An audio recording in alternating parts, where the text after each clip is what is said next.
Olá, estudante, tudo bem? Eu sou a professora Ana Paula Gomes. Seja muito bem-vindo ao canal. No vídeo de hoje, continuaremos nosso estudo sobre humanos deveres. Conversaremos hoje sobre os tratados internacionais de humanos deveres na perspectiva do sistema global. Em outro vídeo, gravaremos sobre o sistema regional interamericano. Hoje o conteúdo é sobre o sistema global, na verdade, sobre documentos muito importantes produzidos pelas Nações Unidas. O primeiro documento de extrema importância da ONU é a Convenção contra o Genocídio. O Brasil é signatário da sistemática da ONU, eu sei que vocês sabem, com base exatamente nessa convenção contra o genocídio, foi editada a lei aqui no Brasil 2889 de 1956. Observe que eh, essa lei brasileira, ela vai trazer para o âmbito da República Federativa do Brasil os dispositivos contra o genocídio no âmbito da ONU. Então, a Lei 2889 é de 1956, ela define e pune o crime de genocídio. Esse documento é muito importante.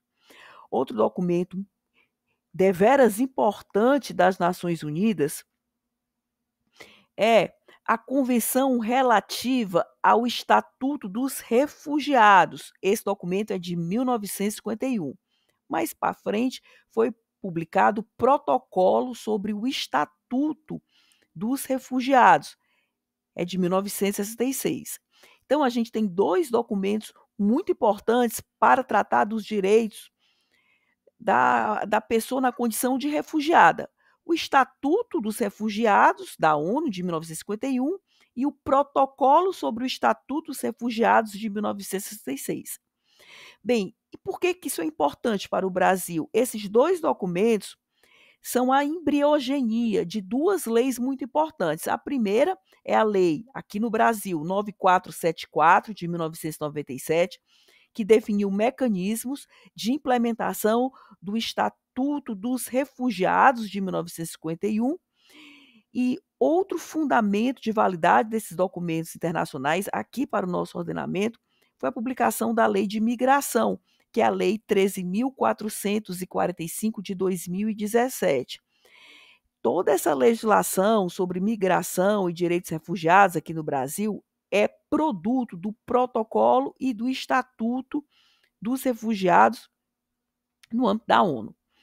Bem, e mais documentos importantíssimos no âmbito das Nações Unidas.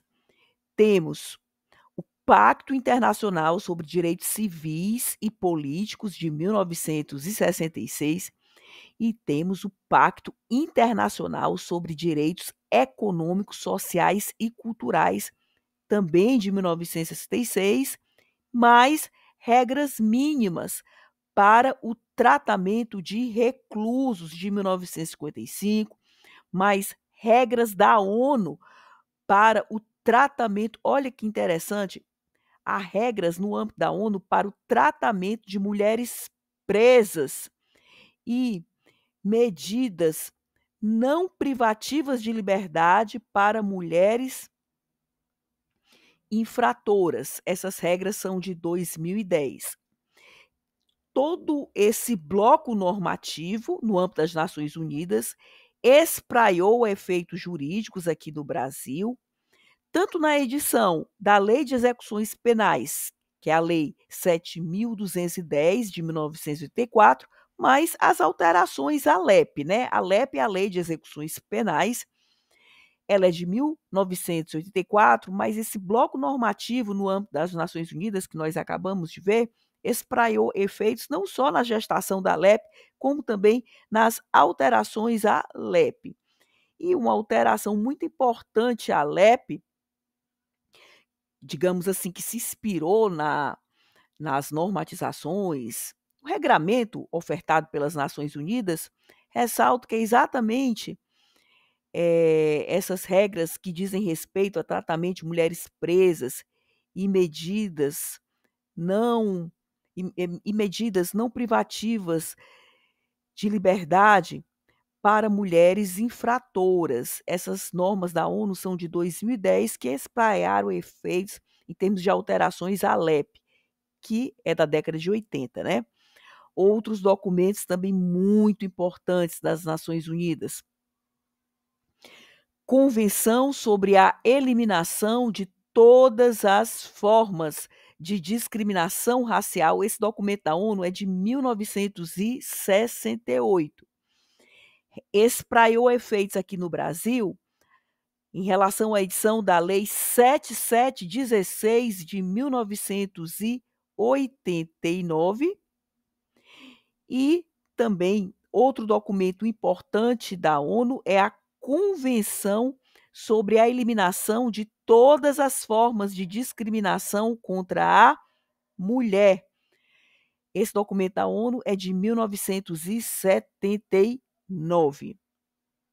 Outro documento da ONU importante, Convenção contra a Tortura e outros tratamentos ou penas cruéis, tratamentos desumanos ou degradantes. Esse documento da ONU é de 1984. Repetindo, Convenção da ONU contra a Tortura e outros tratamentos ou penas cruéis, desumanos ou degradantes, né? Documento esse de 1984. Outro documento da ONU muito importante, sobretudo no âmbito da educação, é a Convenção sobre os Direitos da Criança, de 1989. Essa Convenção sobre os Direitos da Criança inspirou fortemente a redação do ECA, aqui no Brasil, que é o Estatuto da Criança e Adolescente, que é bem mais amplo, né? O ECA é de 1990. E essa Convenção sobre os Direitos da Criança também espraiou efeitos em 1996 no que diz respeito à sistemática de educação infantil positivada na LDB, que é a Lei 9394 de 96. Muito importante essa Convenção sobre os Direitos da Criança, sobretudo para as pessoas que prestarão concursos docentes.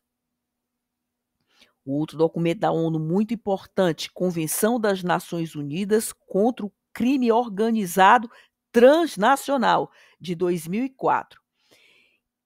Esse documento da ONU espraiou efeitos no Brasil, mais precisamente na redação da Lei 12.850 de 2013, que ela combate o crime organizado, que é a chamada Lei das Organizações Criminosas, né? Que visa a combater exatamente o crime organizado. E essa legislação, digamos, foi consideravelmente inspirada nessa Convenção das Nações Unidas contra o crime organizado, documento esse de 2004. Em 2013, a gente tem a Lei das Organizações Criminosas aqui no Brasil. Outra convenção muito importante da ONU, o Brasil é signatário dessa convenção. Essa convenção ela cai muito em concursos docentes, como também em concursos para Ministério Público, que é a Convenção sobre os Direitos das Pessoas com Deficiência, que é a Convenção de Nova York, de 2007. O Brasil internalizou não só os dispositivos de toda a Convenção de Nova York, mas o Brasil também internalizou o protocolo facultativo à Convenção de Nova York. Por sinal, essa norma foi internalizada aqui no Brasil sob a ritualística do artigo 5º, parágrafo 3º da Constituição da República, ou seja, com status de emenda à Constituição. É isso aí, gente. Esses documentos da ONU espraiaram efeitos muito robustos aqui no nosso ordenamento, na construção do nosso ordenamento em termos de tutela aos humanos deveres, não é verdade?